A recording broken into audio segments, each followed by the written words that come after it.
काय खरं ना शेतकरी मित्रांनो, या कापसाला आज 55 दिवस झाले आणि या कापसाची क्वालिटी बघा तुम्ही. याला पाते लागलेले आणि याची वाढ जवळपास 2.5 फूट झालेली, 2.5-3 फूट याची वाढ झाली. आणि बघू शकता तुम्ही कचरा बघा, याच्यामध्ये मकाचा चारा, भूस, हे लेंडर हे सगळं याच्यामध्ये टाकले. आणि याच्यामध्ये तण एवढं झालं होतं, तण. आणि तण हे तणनाशकानं विकून घ्या. हे असं बघू शकता तुम्ही, एवढं तण हे तणनाशकानं मारलं. पण असं धरत असतं. हे गवत दाखव खालचं, हे बघू शकता. हे एवढं तण झालं होतं आणि असा याच्यामध्ये आच्छादन आहे. आणि आच्छादनामुळं कापाची जास्त आच्छादन आहे. त्या ठिकाणी कोणतंही तण उगलं नाही, पण जिथं आच्छादन कमी फक्त त्याच ठिकाणी तण उगलं तुम्ही बघू शकता. आणि हे कसं वाळलं हे बी बघा. आता एवढं हे बेट आहे गवताचं, हे बेट बघा तुम्ही. हे बेट याची उंची जवळजवळ 1.5 फूट होती आणि कापूसही तेवढाच होता. आणि मग त्यावेळेस येणारे जाणारे शेतकरी किंवा वाटवून जाणारे लोक ही जमीन पडी का काय, आणि हे सगळं हिरवंगार शेतीत होतं, हे ताटं तुटं असं ह्या अशा प्रकारे पडेल होतं इथं. आणि त्याच्यामुळं आमच्या गावातले लोक असतील किंवा त्याचे नातेवाईक असतील किंवा आमचे शेजारी पाजारी सगळे नाव ठेवतो. आजची कंडिशन तुम्ही बघू शकता. आज गवत नेलेलं आहे 80%. थोडंफार गवत राहिलं की ते तिथं हात सुटला किंवा त्याच्यावर फवारा गेला नाही म्हणून ते त्या ठिकाणी राहिलं असं फिरवायला. बघू शकता हे 4 एकराचा पलाट आहे. असं लंब लंब पलीकडे वाढवायला पाहिजे शेततळ ते असं येडा मारसो. बघू शकता कापूस कसा आला बघा. याला म्हणते ओरिजिनल SRT. कोणत्याही प्रकारची मशागत याच्यात केली नाही, निंदणी केली नाही आणि वकलपाळीचा विषयच येत नाही.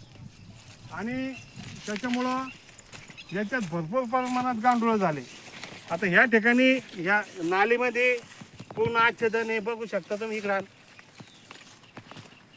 हे इथं गांडोळाची इष्ट आहे बघा, ही गांडोळाची इष्ट आहे. आता ओल कमी असल्यामुळे ते खाली गेले आणि असं कचऱ्यामध्ये गांडोळ येऊन खातात आणि आपली जमीन सुपीक होऊ लागली जीवाणू.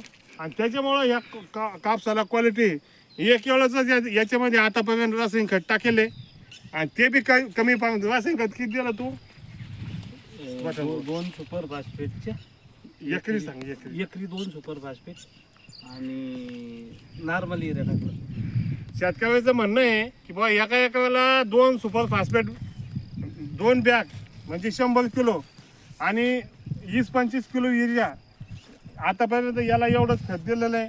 आणि तरी पण आपण दुसरीकडं एकरी 3-4 बॅग देऊन सुद्धा ही क्वालिटीने अशी वाढ नाही.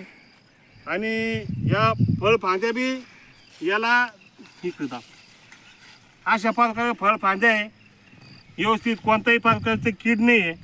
याला औषधाच फवारण्या किती झाल्या कीटकनाशक? 2 झाले मित्रांनो. 2 फवारण्या कीटकनाशकाच्या आजपर्यंत झालेल्या आहे.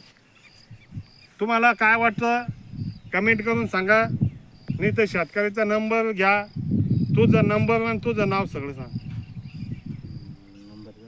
नाव सांग ना तुझं, नंबर सांग. कौतिक प्रभाकर. अरे मोठ्याने बोलणं त्यात ऐकू गेलं पाहिजे. कौतिक प्रभाकर पिंपळे. तुझा नंबर सांग. पळसखेड पिंपळे, तालुका भोकरदन. तालुका भोकरदन, जिल्हा जालना. नंबर आहे माझा 9545155957. तर तुम्हाला काही शंका आली किंवा काही जाणून घ्यायचं असलं तुम्ही हे शेतकऱ्याच्या याच्यावर फोन करा आणि त्यानं काय काय केलं ते जाणून घ्या.